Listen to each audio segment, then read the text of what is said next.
নমস্কার। যুক্তি তর্ক সঙ্গে অর্কই আপনাদের স্বাগত। আপনাদের সঙ্গে আমি অর্কপ্রভ সরকার। আপনাদের 25শে মার্চ নিউ টাউনের একটি হোটেলে আসাদুদ্দিন ওয়েসি এসেছিলেন, হুমায়ুন কবিরের সঙ্গে যৌথ সাংবাদিক বৈঠক করলেন। মিমের সঙ্গে হুমায়ুনের জনতা ওই পার্টি জেজেইউ তাদের সমঝোতা হয়েছে। হুমায়ুনের নির্বাচনী প্রতীক হচ্ছে হুইসেল।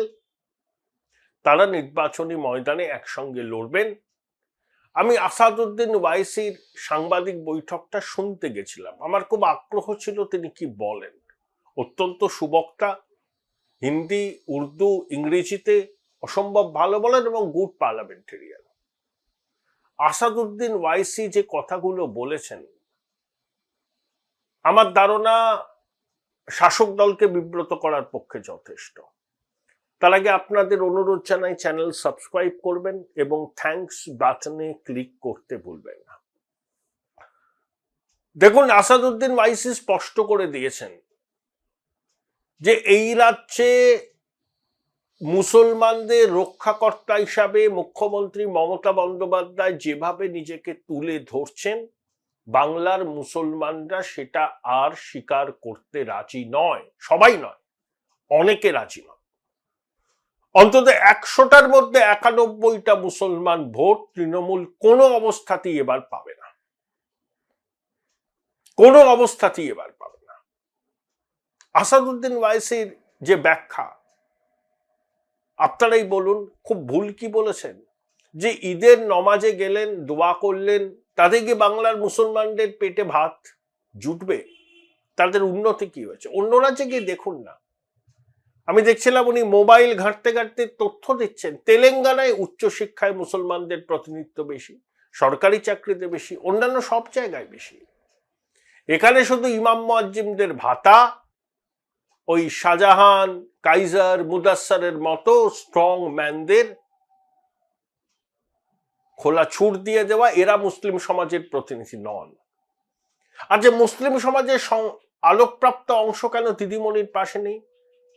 কেন পদ্মশ্রী কাজী মাসুম আক্তার নেই? কেন প্রাক্তন আইপিএস কর্তা নজরুল ইসলাম নেই? কেন মিরাতুন নাহারের মতো আলোকপ্রাপ্তরা নেই দিদিমণির সঙ্গে? এই প্রশ্নটা তো বাংলার মুসলমানদের ভাবতে হবে। শুধু বিজেপির জুজু দেখাবো, বিজেপি এনআরসি করবে, তাড়িয়ে দেবে, মিথ্যা কথা বলে বছরের পর বছর মুসলমানদের ভোট ব্যাংক হিসাবে ব্যবহার করে পিসি ভাইপো ভোটের বাক্স বাড়াবেন, আর বাংলার মুসলমানদের জন্য শুধু কটা ভাতা, স্কলারশিপ আর কিছু কন্ট্রাকচুয়াল এমপ্লয়মেন্ট।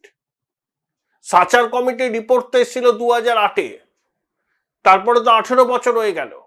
প্রতিটি ট্রাস্ট থেকে শুরু করে অনেক ট্রাস্ট বাংলার মুসলমানদের অবস্থার সরজমিনে খতিয়ে দেখেছেন।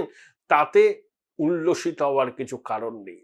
তারা আগে যা ছিলেন সামান্য একটু পরিবর্তন হয়েছে, কার্যত সেই তিমিরেই আছে।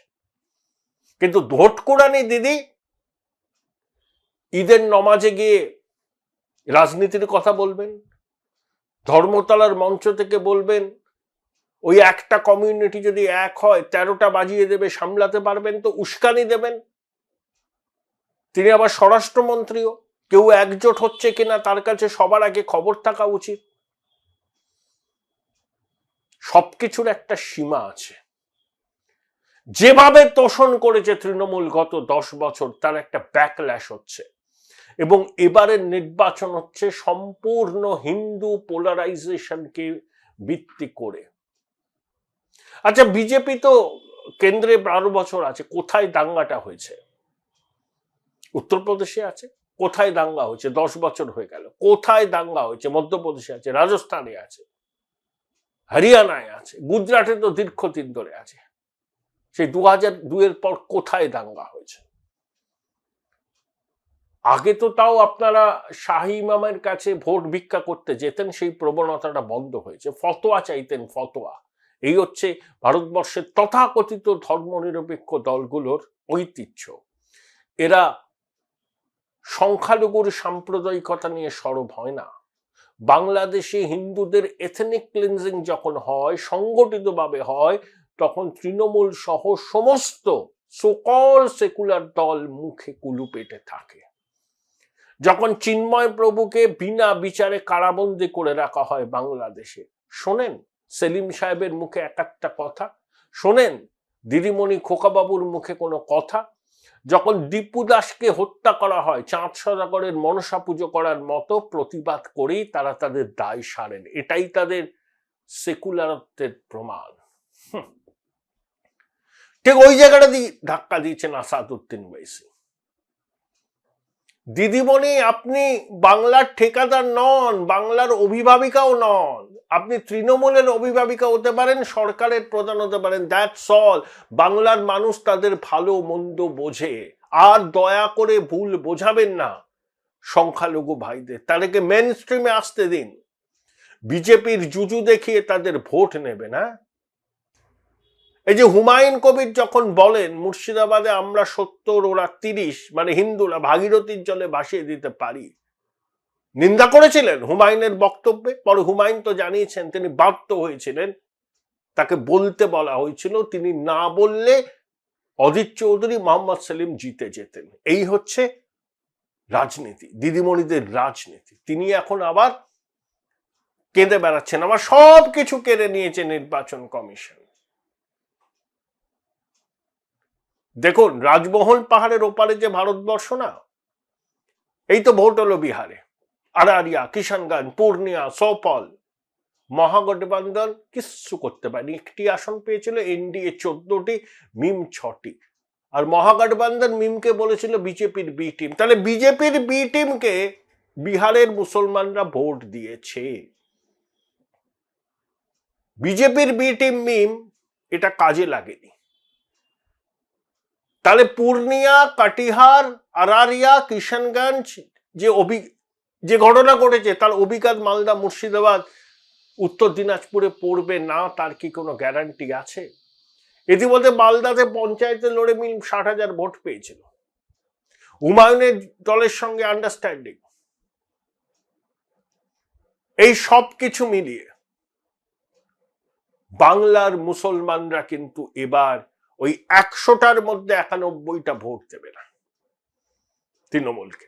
দেখুন, বাম জমানাতে দক্ষিণবঙ্গে মুসলমানরা বামপন্থীদের ভোট দিত। মুর্শিদাবাদ, মালদা, উত্তর দিনাজপুর, দক্ষিণ দিনাজপুর, জলপাইগুড়ি, ওইসব জায়গায় কংগ্রেসকে ভোট দিত বামপন্থীদের। কংগ্রেস ওখানে ভালো ফল করতো তুলনামূলকভাবে।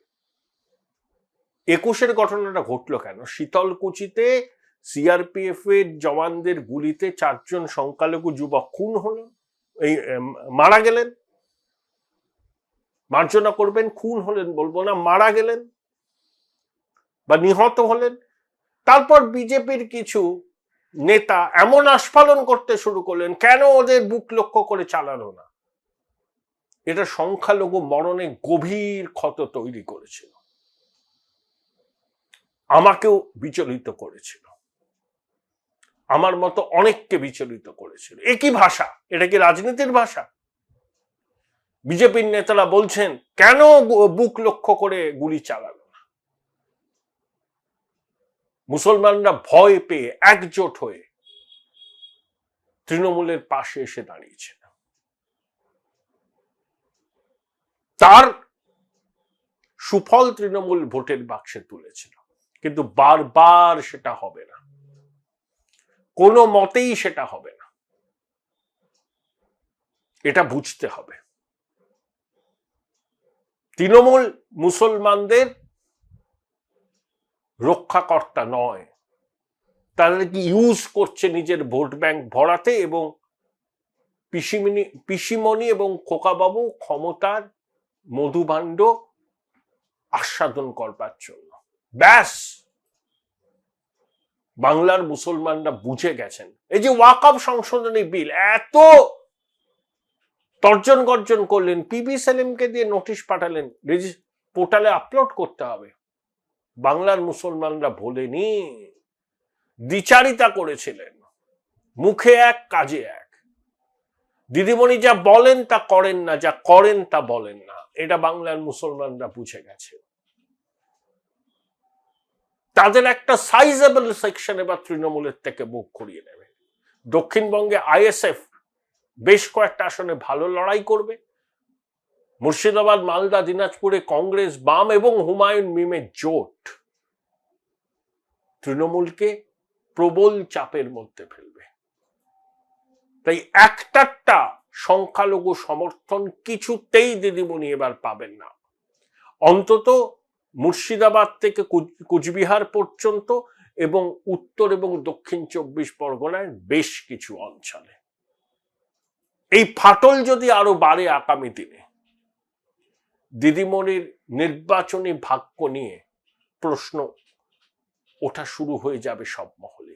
বোলপুর শহরের কোলাহল থেকে মাত্র 20 মিনিট দূরেই রয়েছে সুন্দর রিসর্ট, যেখানে পেয়ে যাবে স্পেশিয়াস আর এস্থেটিক্যালি ডিজাইন রুম। তোমরা যারা গ্রুপে যাও তাদের জন্য আছে কমফোর্টেবল গ্রুপ স্টে অপশন, আর কাপলদের জন্য রয়েছে লাক্সারিয়াস সুইট রুম, তার উপর আবার ফ্ল্যাট 10% অফ। এখানে প্রকৃতির মাঝে তোমরা পেয়ে যাবে একটা সুন্দর সুইমিং পুল, ছোটদের জন্য প্লে এরিয়া আর একটা এস্থেটিক সেলফি কর্নার।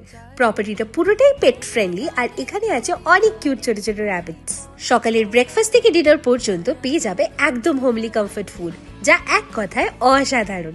বেঙ্গলি কুইজাইনের সাথে সাথে পেয়ে যাবে চাইনিজ আর নর্থ ইন্ডিয়ান অপশনও। বিকেলে বনফায়ারের আলো, বন্ধুদের সাথে আড্ডা আর খোলা আকাশের নিচে গ্রাম বাংলার হাওয়া, পুরোটাই এক অপরূপ অনুভব। তাহলে বলো তোমরা কবে প্ল্যান করছো এই পিসফুল এসকেপটা? And don't forget to follow Miss Cupcake for more such travel updates.